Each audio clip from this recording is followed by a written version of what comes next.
नमस्कार दोस्तों, स्वागत है आप सभी का हमारे एक और नई वीडियो में। दोस्तों, दो बहुत ही महत्वपूर्ण अपडेट के बारे में बात करेंगे। सबसे पहले वाले की थोड़ी झलक बताता हूं आपको। तो बहुत सारे ऐसे ई-मित्र संचालक के नॉर्मली गांव में देखा जाता है, दो तरह के ई-मित्र कियोस्क होते हैं। एक ई-मित्र कियोस्क जो गवर्नमेंट लोकेशन पे यानी पंचायत में बैठता है, दूसरा ई-मित्र कियोस्क जो बाहर बैठता है। और जो पंचायत वाला है वो तो खुद को एक तरह से ग्राम सेवक समझता है, यानी कि वीडियो समझता है, ग्राम विकास अधिकारी समझता है खुद को। और क्योंकि उसके पास में ग्राम विकास अधिकारी की आईडी होती है, वो अपने बर्थ सर्टिफिकेट है, डेथ सर्टिफिकेट है, विवाह पंजीकरण खुद अप्रूव करता है, खुद अपन जल्दी कर लेता है काम। इसके अलावा जो अपना जन आधार कार्ड का अप्रूवल है पहले लेवल का, वो खुद कर लेता है। और बाहर वाले ई-मित्र कियोस्क का जब कोई आवेदन जाता है वहां पे, तो वो जो है हजारों बहाने बनाकर जो है उसका काम पेंडिंग रखता है। ऐसे बहुत सारे लोग हैं, मैं हर किसी का नहीं कह रहा, लेकिन बहुत सारे ऐसे लोग हैं जो कि इस तरह की मानसिकता रखते हैं। और उन चीजों को देखते हुए भी जो उनके खिलाफ जो बहुत कुछ खतरनाक काम होने वाला है। तो वीडियो में लास्ट में ये जानकारी मिलेगी। इसके अलावा दूसरे अपडेट भी ई-मित्र कियोस्क के लिए, तो यानी कि बहुत कुछ जानकारी मिलने वाली, वीडियो को लास्ट तक जरूर देखिएगा। सबसे पहले पहली वाली अपडेट को थोड़ा और डिटेल में समझते हैं। तो गवर्नमेंट की तरफ से एक नया आदेश आया है, जो कि फिलहाल जो है 12 डिस्ट्रिक्ट का, बाकी पूरे राजस्थान के अंदर ये चीज हो चुकी है। आप देख सकते हैं स्क्रीन के ऊपर भी होंगे, जिला कार्यालय सूचना प्रौद्योगिकी संचार विभाग 12। और आज ही की डेट में लगभग एक दो दिन पहले का, मतलब 8 तारीख का है। और लिखा हुआ है इसमें, देखिए, ई-मित्र कियोस्क द्वारा ग्राम विकास अधिकारियों की गवर्नमेंट एसएसओ आईडी का उपयोग किए जाने के संबंध में। यानी कि बहुत सारे ऐसे ई-मित्र कियोस्क के जो ग्राम विकास अधिकारी जो गवर्नमेंट की एसएसओ आईडी वो यूज करते हैं, खुद के पास में रखते हैं आईडी पासवर्ड। लॉगिन करे खाली उनको तो खाली ओटीपी के लिए फोन करते हैं, ओटीपी जो डिजिटल साइन करना होता है तब। और ये चीज करता ही है, सबको ही पता है। और आप अगर ई-मित्र कियोस्क आपका बाहर है, तो आप तो अच्छे से बता पाओगे कि जो पंचायत वाले हैं वो क्या करते हैं। तो आप कमेंट करके जरूर बताइएगा। यहाँ पे ये चीज लिखी है, उपयुक्त विषय अंतर्गत लेख है कि विभाग के संज्ञान में आया है कि कुछ ई-मित्र कियोस्क द्वारा अनाधिकृत रूप से ग्राम विकास अधिकारियों की गवर्नमेंट एसएसओ आईडी का उपयोग किया जाता है। लेकिन वो अनाधिकृत रूप से नहीं करते हैं, ग्राम विकास अधिकारी खुद ही उनको अपनी आईडी देते हैं। वो कोई इनसे जबरदस्ती कैसे लेंगे, या फिर ऐसा कोई है ना कुछ हैक करके ले लिया, वो खुद ही देते हैं कि हम यहाँ होते नहीं, आप कर लिया करो। उसमें कहीं ना कहीं गलती जो है वो ई-मित्र कियोस्क की नहीं है। लेकिन आपको पता है कि जब भी गैस गिरेगी, जब कार्रवाई होगी, तो ई-मित्र कियोस्क के ऊपर होगी, गवर्नमेंट अधिकारी के ऊपर कुछ नहीं होता। तो वहां पे ग्राम विकास अधिकारी को कुछ पूछा नहीं जाएगा, सीधा आपके ऊपर कार्रवाई होगी, नीचे लिखा हुआ देखिए।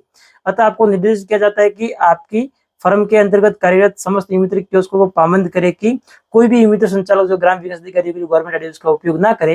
अगर कोई भी पाया जाता है ऐसा करते हो, तो उसके खिलाफ जो है कार्रवाई होगी और 100% उसको पेनल्टी भी लगेगी, और हो सकता है उसका ई-मित्र बंद भी हो जाए। ये आरएफपी के तहत कार्रवाई होती है। तो कहने का मतलब ये है कि ई-मित्र कियोस्क के ऊपर ही होगी ये। इसमें जो है पूरी, मैं तो गलती इसमें ग्राम विकास अधिकारी होती है। ई-मित्र कियोस्क की बहुत कम गलती होती है, क्योंकि वो देते हैं तभी वो यूज करता है। लेकिन यहाँ पे ग्राम विकास अधिकारी को कुछ नहीं कहेगा, समस्या में आप पड़ेंगे। तो अभी भी समय, आप जो है आईडी यूज करना बंद कर दीजिए। किसने अगर शिकायत कर दी तो समस्या में पड़ सकते हैं आप, और 100% कार्रवाई होगी। तो ये तो बात होगी पहली अपडेट की। तो अगर बाहर आप ई-मित्र कियोस्क आपका प्राइवेट लोकेशन पे है और आपका काम अगर टाइम पे नहीं होता, आपको पता है कि वो ई-मित्र कियोस्क के पास में उसकी आईडी है, तो कोई प्रूफ लेके आप उसकी शिकायत कर सकते हो सीधा डीओटी ऑफिस में, जो वहाँ पे पंचायत समिति लेवल पे होता है, डिस्ट्रिक्ट लेवल पे होता है। तो उसके खिलाफ कार्रवाई होगी अगर वो सही तरीके से काम नहीं करता है। और आप अगर अटल सेवा केंद्र में हो और आपके पास में अगर जो है किसी ग्राम विकास अधिकारी आईडी है, तो बिना भेदभाव के काम करो। किसी और का आवेदन आए तो उसको आप पेंडिंग रखो, उसको अप्रूव ना करो, उसको परेशान करो, खुद का वाला जल्दी कर लो। ऐसा नहीं करना है, नहीं तो जो है अभी जो है ये डॉक्यूमेंटेड चीज जो हमने बता दी है, इसका लिंक आपको डिस्क्रिप्शन में दे दूंगा पीडीएफ का। तो आप अपने डिस्ट्रिक्ट का भी ले सकते हैं, अपने जो प्रोग्राम है उनसे संपर्क करके, या एलएसपी से भी आप इसकी जानकारी ले सकते हैं। बाकी ये नियम है तो सभी जगह लागू है, ऐसा नहीं खाली 12 डिस्ट्रिक्ट में, सभी जगह लागू हो चुका है। तो इसमें आपको ध्यान देना है। और कोई भी गलती करता पाया जाए तो उसके खिलाफ शिकायत कीजिए। ग्राम विकास अधिकारी की गलती है इसमें, लेकिन फंसेगा जो आईडी को यूज करता है। बढ़ते आगे दूसरे अपडेट की तरफ। तो आप देख पा रहे होंगे स्क्रीन के ऊपर, जस्ट सेकंड, उसको भी अपन ला देते हैं यहाँ पे, जस्ट जूम आउट करते हैं। और ये दूसरी अपडेट ही है, जोधपुर की है, बाकी पूरे राजस्थान के लिए लागू है। सेम चीजें, ई-मित्र ले रहे थे ज्यादा चार्ज, कागजों में भी गड़बड़ी, 24 सेंटर पर कार्रवाई हुई है। यहाँ पर सूचना प्रौद्योगिकी विभाग की तरफ से कुछ अधिकारियों ने पेनल्टी लगाई है। और सही भी है, क्योंकि यहाँ पर जो बताया गया है कारण क्या है। तो सबसे पहला कारण है आईडी कार्ड नहीं था, रेड लिस्ट भी नहीं लगाई गई थी। रेड लिस्ट नहीं होना, आईडी कार्ड नहीं होना, ये बहुत बड़ा कारण है, जो कि नॉर्मली आपके ई-मित्र पे होना चाहिए। आपके गले में आईडी कार्ड अगर नहीं है, तो आप हमारे साइट से ऑर्डर कर सकते हैं। आपको बहुत ही कम दाम में मिल रही है, एक बार आपको लेनी है, लेकिन बहुत बड़ी पेनल्टी बच सकती है। यहाँ पर जो पेनल्टी 5-5 रुपए की लगती है।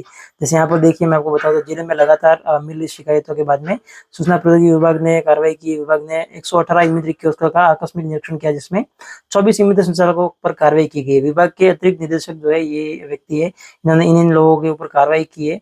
और इसमें जो है ओवर चार्जिंग के आरोप में 15 दिन के लिए और यहाँ पर ओवर चार्जिंग के आरोप में 15 दिन के लिए निलंबित भी किया गया। और साथ ही जो 5,000 रुपए का जुर्माना भी लगा। सोचो, 5,000 में आप कितने आईडी कार्ड खरीद सकते हो, 5,000 में आप कितना जो है अपने रजिस्टर मेंटेन कर सकते हो। 5,000 रुपये के अंदर आप जो है कितना मतलब अपना जो है बैनर एटलीस्ट प्रिंट करवा सकते हो। तो गलती नहीं करनी है।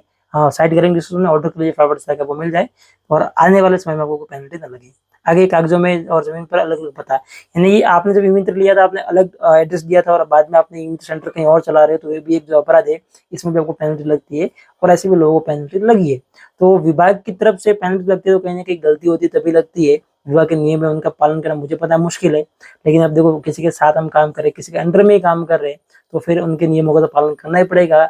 हमारा संगठन तो है नहीं कि हम अपनी आवाज उठा सके, तो फिर जो कहेंगे वो मानना ही पड़ेगा। तो सिंपल सी चीज है, बहुत कुछ होता है ई-मित्र के उसके साथ में, लेकिन वो चीज जो है होती रहेगी, उसका कोई सुधार नहीं है। जब तक हम संगठित नहीं होंगे, हम मिल के आवाज नहीं उठाएंगे, तो वो चीज चलती रहेगी। और मुझे नहीं लगता कि ई-मित्र कियोस्क को संगठित करना पॉसिबल है।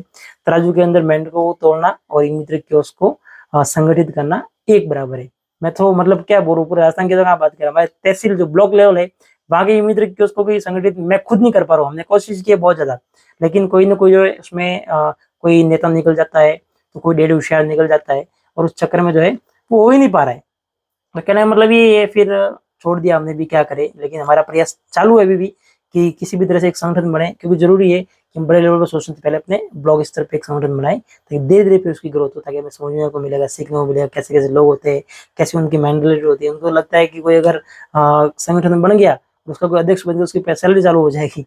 बहुत कुछ होता है, मतलब मानसिकता खराब है लोगों की, उसी वजह से कहीं ना कहीं दिक्कतें समस्या चल रही है। तो कुल मिलाकर बात ये है, ये कार्रवाई हो रही है चीजें, तो ध्यान रखना है, काम को नियमों से करेंगे तो कोई दिक्कत नहीं है। और अटल सेवा केंद्र वाले, गवर्नमेंट लोकेशन वाले ध्यान दीजिए, ग्राम विकास अधिकारी की आईडी यूज नहीं करनी है। दोस्तों उम्मीद करूंगा जानकारी पसंद आई होगी। वीडियो कैसा लगा कमेंट करके बताइएगा। आपको इसके बारे में पता था कि नहीं था जरूर बताइएगा। इसके अलावा जो है अगर आप जो है प्राइवेट लोकेशन पे बाहर काम करते हो, तो अटल सेवा केंद्र के ई-मित्र कियोस्क जो है वो वीडियो की आईडी के साथ क्या करते हैं, किस तरह से जो उसका मिस यूज करते हैं, आप कमेंट करके जरूर बताइएगा ताकि और लोगों को पता चल सके। सो बस दोस्तों आज की वीडियो में इतना ही।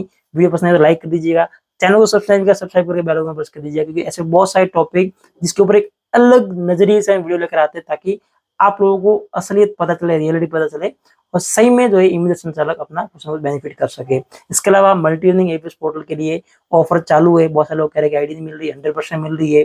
जिन लोगों ने फॉर्म भरा था 90% लोगों को आईडी मिल चुकी है, 8 से 10 लोग बाकी है, उनको हम फटाफट से आज शाम तक भेज देंगे, तो उनको भी आईडी पासवर्ड मिल जाएगा। और जिन लोगों को आईडी पासवर्ड मिल गया उनसे रिक्वेस्ट है आप केवाईसी कंप्लीट कीजिए। इसके अलावा आपके डॉक्यूमेंट, आपका आधार कार्ड, पैन कार्ड और आपकी शॉप की फोटो ये आपको व्हाट्सएप करना है हमें, यहाँ पे नंबर दिया हुआ है, ताकि आपकी आईडी एक्टिवेट हो सके। जब तक आप डॉक्यूमेंट नहीं भेजेंगे आपकी आईडी एक्टिवेट नहीं होगा। लेने से मतलब नहीं, उसको एक्टिवेट कराएंगे तभी आप उसमें काम कर पाएंगे, तो उसका ध्यान दीजिएगा। बाकी चैनल को सब्सक्राइब नहीं किया सब्सक्राइब कर लीजिएगा, और हम मिलेंगे ऐसे किसी नई वीडियो के साथ में, किसी नई अपडेट के साथ में। तब तक के लिए जय हिंद, वंदे मातरम।